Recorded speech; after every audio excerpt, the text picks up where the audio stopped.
Where have you placed your faith?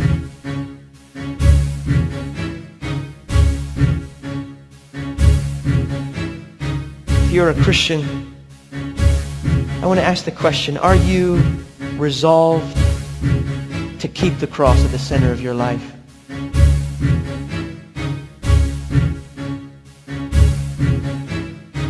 Singing cross-centered songs, using cross-centered language in your conversation.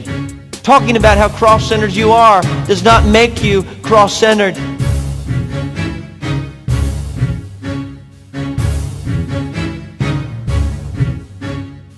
We must all, each and every one of us, purpose day after day to wake up and say, this is the most important truth. To look at every circumstance, every decision, our parenting, our marriage, our entertainment, our job, whatever it might be, through the lens of that one truth that is most essential, the only essential truth. And that's hard work. That takes effort. Are you expending that effort?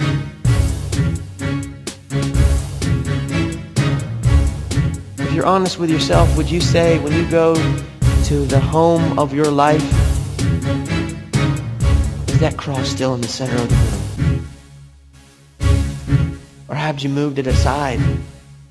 Maybe you appreciate it, and maybe you're grateful for it, but it's not right in the middle of your life anymore. Oh, God by His Spirit is calling you to keep the main thing the main thing. To do whatever needs to happen in your life, in your lifestyle, in your behavior, to make the cross central, to build your life around it, to center your life around it, to have your life conformed to the truth of Christ and Him crucified.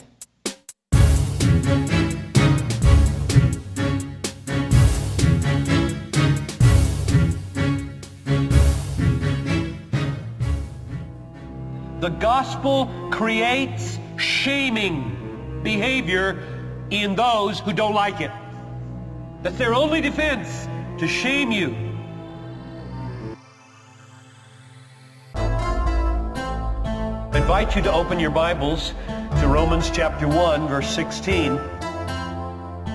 For I am not ashamed of the gospel, for it is the power of God for salvation to everyone who believes, to the Jew first and also to the Greek.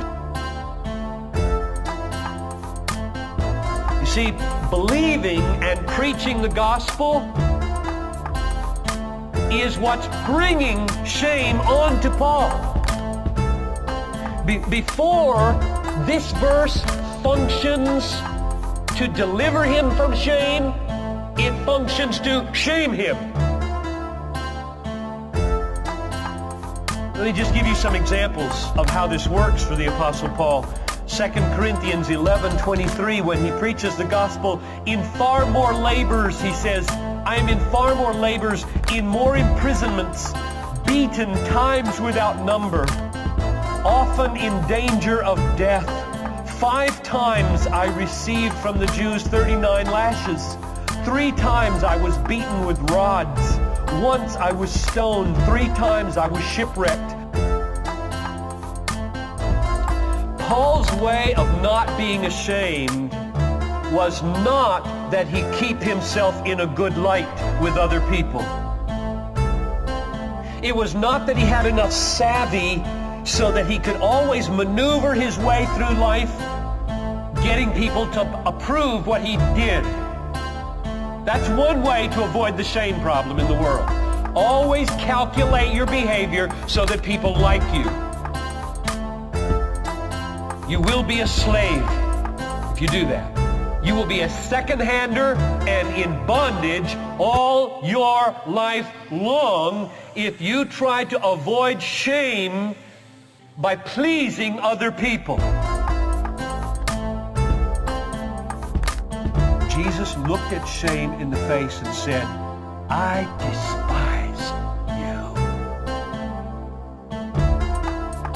I despise you.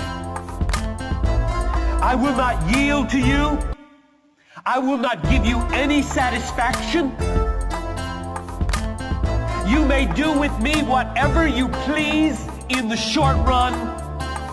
I will not obey you. I will not follow you. I will not give in to you. I despise you, shame, and I will not let you rule me. That's what Jesus did with shame. He despised shame.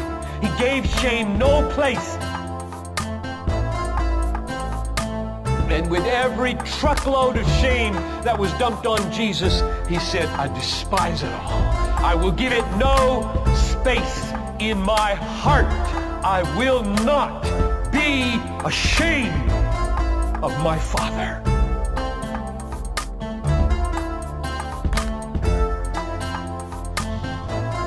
How did he do that? How did he get the power to despise the shame? Verse 2 of Hebrews 12 says, for the joy that was set before him, he despised the shame.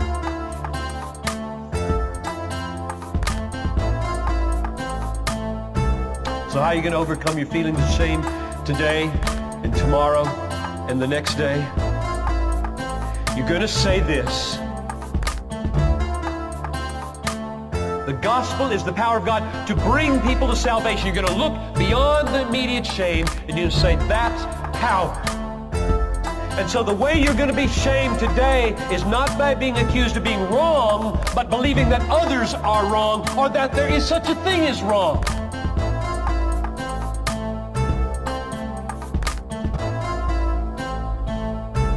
So mark it. Here's my closing word. You will be shamed for the gospel, but you do not have to be ashamed of the gospel.